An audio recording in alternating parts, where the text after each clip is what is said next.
안녕하세요. 광고로 보는 근대 이행기 의약품 역사 이야기를 맡은 이영남입니다. 이번 이야기는 개항기 이래 지금까지 국민의 사랑을 듬뿍 받아온 근대 전통 약품에 관한 것입니다. 수없이 많은 종류의 약들이 나왔다가 사라지는 가운데도 어떤 약은 100년이 훨씬 넘는 전통을 이어오면서 지금도 꾸준히 자리를 지키고 있습니다. 근대 전통 약품이란 한국 제약업계에서 사용되는 용어로 개화기에 우리 힘으로 개발되어 지금도 사용되는 약품입니다. 우선 살펴볼 것이 동화약품의 부채표 활명수입니다. 지금도 급체나 식후에 속이 더부룩한 경우 마시는 소화제로 유명하지요. 활명수는 조선 궁정의 선전관을 지낸 민병호가 1897년 궁중에서 사용하는 비방에 당시 미국 의사들이 운영하는 제중원의 친구로부터 얻은 서양 의학 기술을 접목하여 만든 우리나라 최초의 근대적 약품입니다. 활명수는 궁중 비방에 박하와 클로로포름을 넣어 만든 물약으로 일정량을 초록색 유리병에 담아 팔기 시작했으니 120년이 넘는 역사를 지녔지요. 민병호의 아들 민강이 사업을 승계하여 동화약방이라는 제약회사를 세웠는데 이것이 오늘의 동화약품입니다. 한편 민강은 대동청년당을 조직하여 지하에서 조선 독립운동을 한 번인데 40세 중반에 갑자기 죽는 바람에 그의 어린 아들이 사업을 경영할 수 없어 현재 동화약품의 대주주인 윤씨 일가에게 회사를 넘겼습니다. 1930년대 초반의 일입니다. 활명수 하면 떠오르는 것이 부채표 상표인데 1908년부터 사용하기 시작했습니다. 100년이 넘는 활명수의 부채 모양이 세월의 흐름과 더불어 변화했음을 알 수 있습니다. 1909년부터 현재까지 부채 디자인이 다소 변하긴 했지만 디자인의 근간은 유지되고 있음을 알 수 있습니다. 우리의 약 광고 역사에 중요한 의미를 부여한다고 여겨집니다. 당시 시중에 판매되는 약품들은 모두 당국의 허가를 받아야 했고 상표를 등록하도록 되어 있습니다. 그런데 유명 약품을 모방, 도용하는 사건이 생기기도 하지요. 이 광고 내용을 살펴보면 1923년 신창약방의 신창활명수가 동화약방의 활명액, 즉 활명수의 상표를 침해해서 동화약방의 주인 민강이 신창약방의 주인 김병필을 고소했던 사실을 알 수 있습니다. 그래서 신창약방의 김병필이 광고문에 앞으로 신창활명수 명칭을 사용하지 않을 것을 약속하니 고소를 취하해 달라고 청했고 이에 민강이 고소를 취하여 김병필이 감사하다는 글을 올린 내용이네요. 동화약방은 활명수 이외에도 60여 종의 약을 만들어 판매하였습니다. 광고를 보면 오른쪽의 인소화는 폐 기능, 담 제거, 위 보호, 술 취한데, 두통 등 다양한 효능을 지녔고 왼쪽의 백은고는 종기, 습창, 뱀 물린 데, 타박상 등 여러 경우에 쓰인다고 하네요. 다음에 살펴볼 것은 우황청심환 또는 우황청심원입니다. 이 약품은 중풍성 질환, 정신불안, 어린이 경풍, 뇌졸중의 후유증, 신경성 심계 항진증 등에 널리 쓰이는 상비약입니다.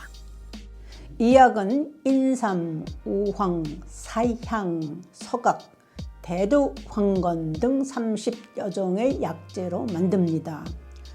우황청심환은 늘 금박에 쌓인 황금빛 환약인데 동의 보감에도 실려있는 아주 오랜 역사를 지닌 귀한 약입니다. 약에 대한 수요가 워낙 커서 약값 은우리가 전혀 없는 판매자들에게 큰 이윤을 남긴 약입니다.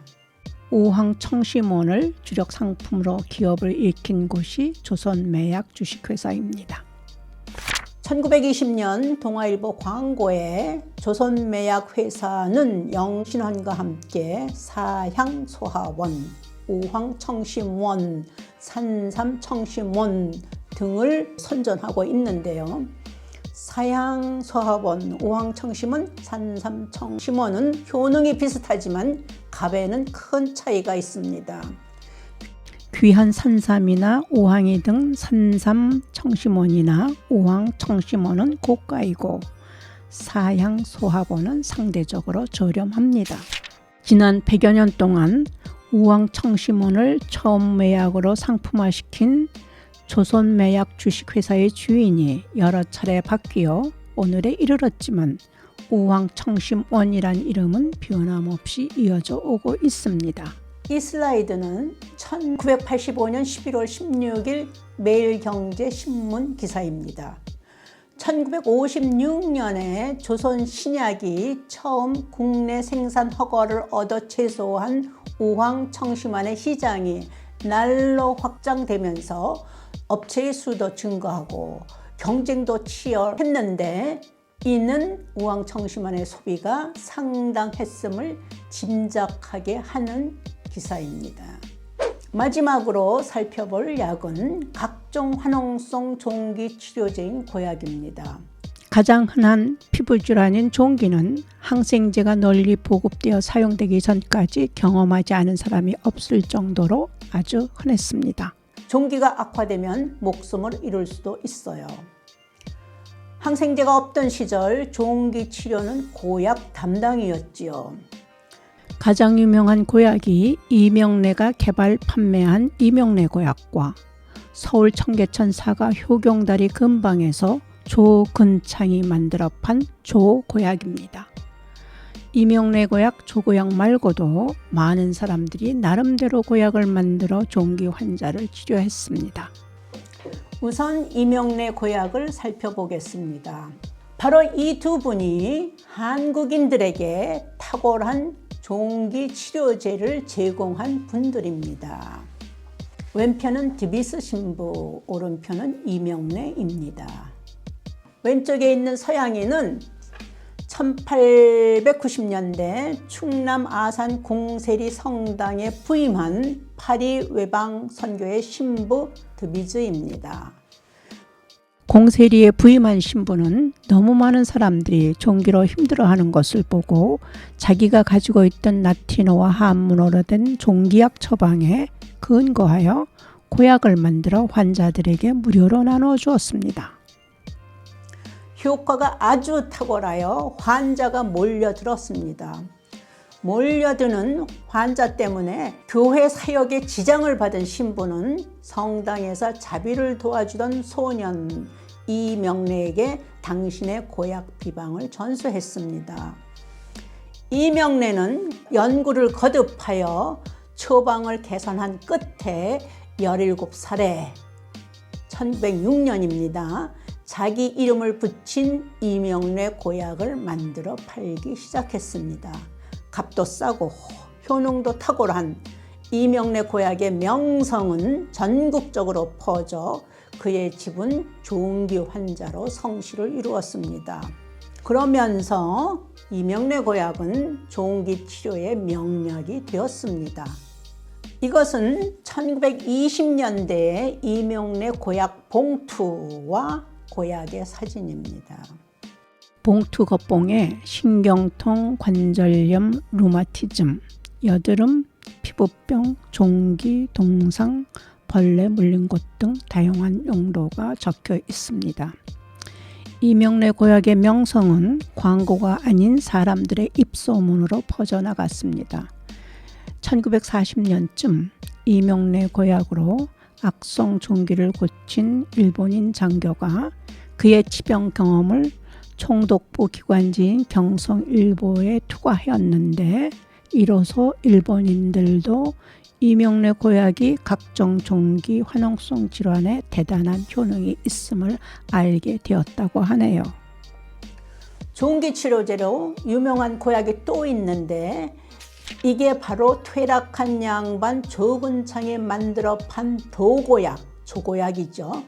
조고약은 조씨 집안에서 대대로 내려온 비법으로 만든 고약입니다.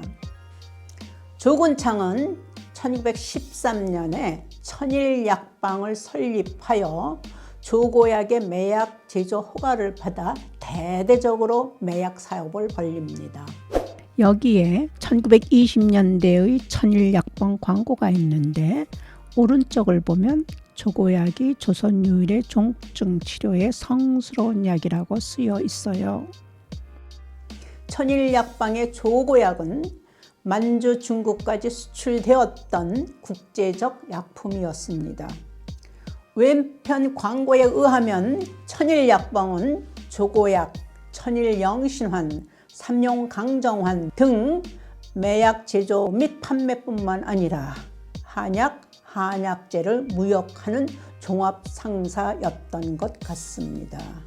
이명래 고약, 조고약 이외에도 여러 가지 이름의 고약이 있습니다. 이명래 고약이나 조고약만큼 유명하지는 않지만요. 이 약은 세창약방의 정고약입니다.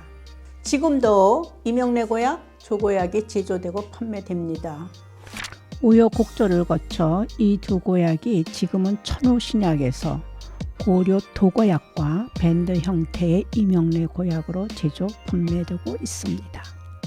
이상으로 긴 역사를 지닌 근대 전통 약품에 대한 이야기를 했는데 어떠셨나요? 지금 우리가 사용하는 약품에 나름대로 고유한 역사와 이야기가 얽혀 있는데 이런 약의 이야기를 통해서 과거 사람들의 생활을 엿볼 수 있습니다. 여기서 이야기를 마치겠습니다.